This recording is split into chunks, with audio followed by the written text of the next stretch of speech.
مين فينا ملوش احلام ما حققهاش؟ كان نفسك تبقى ايه وما عرفتش؟ كان نفسك توصلي لايه وما وصلتيش؟ للاسف بلاقي بعض الاباء والامهات احلامهم اللي ما حققوهاش عايزين يحققوها في اولادهم، وكأن اولادهم دول يعني صلصال هيشكلوه بالشكل اللي هم ما عرفوش يشكلوا بيه نفسهم، هيعملوا معاهم اللي هم ما عرفوش يعملوه في نفسهم. فتلاقي بدايه بعلمي علوم ولا علمي متأدب، طب علمي ولا ادبي، طب الجامعه دي ولا الجامعه دي، لا هتدخل اللي هم كان نفسهم يدخلوه بس ما توفقوش. هنشتغل كده ولا هنشتغل كده؟ هتشتغل الشغلانه اللي هم كان نفسهم ان هم يشتغلوه، تحت ادعاء ان احنا اكبر منك واحنا انصح واحنا عارفين واحنا دخولا بقى في اختيار شريك الحياه، ودخولا في هنوضب ايه البيت ازاي، ستايل بتاعه ايه، الفurniture بتاعه شكله ايه، نهايه لا هنسمي الواد ايه والبنت اللي جايين هنسميهم ايه. دي كلها عمليات احتلال فكري للعيال، نوع من انواع زيح شخصيتك، زيح مواهبك، زيح احلامك. احلامي انا هي اللي هتطبق، اللي انا عايز اعمله هو اللي هيمشي. ده ايه ده؟ حضرتك ماسك ريموت كنترول وحاطط عيالك بالاربع زراير تحرك ده كده وتحرك ده كده؟ ما ينفعش يا ماما، لان هم مختلفين عنكم،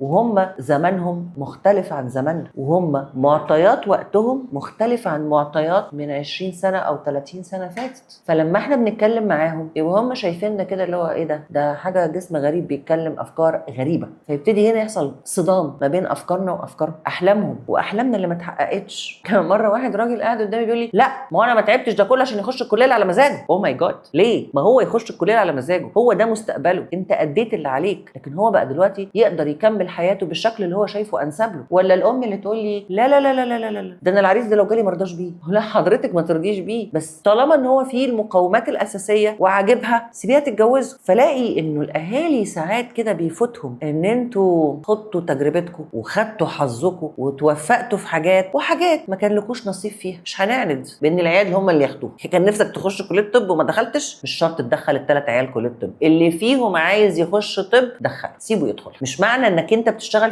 في مجال معين ان ابنك لازم يشتغل نفس المجال. مش معنى انك انت عندك بيزنس في حاجه معينه ان ابنك لازم يشتغل في البيزنس بتاعك. مش معنى ان انت ليكي تصور لحاجه في الحياه ان بنتك لازم تمشي عليه. انتوا كده بتمسحوا هويتهم، تشطبوا افكارهم، بتجرحوا مشاعرهم، وبتكونوا عندهم نوع من انواع الغضب، نوع من انواع الكره، بس في نفس الوقت نوع من انواع الاحساس بالذنب. ما انا بابا اشتغل عشان اخش كليه طب فلازم اخش كليه طب. لا، هو مفيش حاجه لازمتها لولا ان كنتوا ضغطتوا عليه. والابتزاز العاطفي بقى اللي بيتمارس في الموضوع ده، ونوع من انواع الاحساس بانه كاني بزرع فيهم الاحساس بالذنب، انتوا ما عملتوش اللي احنا عايزينه. وعلى اول غلطه، اول عثره، اول لخبطه ممكن تكون بتحصل في حياه اي واحد، شفت مش قلت لك؟ يعني احنا ابتدينا لان انا عملت ايموشنال بلاك ميل، ابتزاز عاطفي، لا تبقى ابني ولا اعرفك لو ما عملتش كذا، ماشي. وبعدين تاني حاجه وقفنا لهم بالمرصاد مع اي هفوه، اي غلطه، اي عثره اي واحد هياخدها في حياته، شفت؟ ده عنف. نمره 3، مهما حققوا من نجاح عادي مع غيرك اللي بيشتغلوا في المجال ده. انت عارف لو كنت خدت المجال اللي انا بقول عليه كان زمانك في حته تانية. تقليل من الشأن. طب احنا لو ماشيين بنعمل كده في عيالنا متوقعين انهم يعملوا فينا ايه؟ متوقعين ان هم هيكملوا حياتهم ازاي؟ وده كله ليه؟ عشان بحقق حلم انا كنت عايزه اعمله وما عملتوش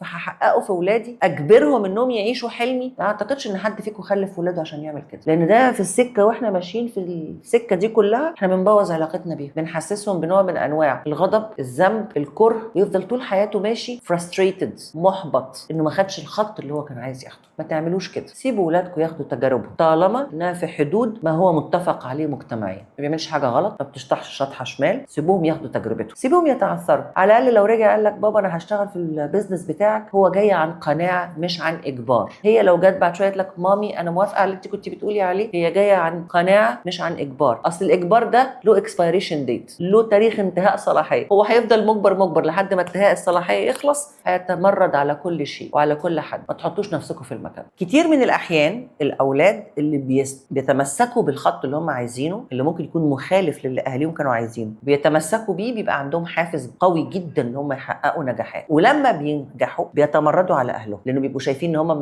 ما عندهمش فكره عن ازاي يحتووا هذا النجاح، لانه في مجال مختلف عن اللي هم متخصصين فيه، او هم ناجحين في حاجه اهلي ما يعرفوش فيه. فالتمرد ساعتها بيبقى تمرد اولي عن ان هم خدوا الخط اللي هم عايزينه، وبعد ما بينجحوا ويحققوا نجاح بيبقوا عايزين اهاليهم يقدروا النجاح اللي عملوه. لو الاهالي قدرته كويس، لكن لو الاهالي ركبت دماغها بانه ما ينفعش نبين له ان احنا ناجحين بحاجه هو ما كانش على مزاجنا، هيتمرد عليكم انسانيا وعاطفيا. فالافضل ان احنا نصاحبهم مش ان احنا نقهرهم.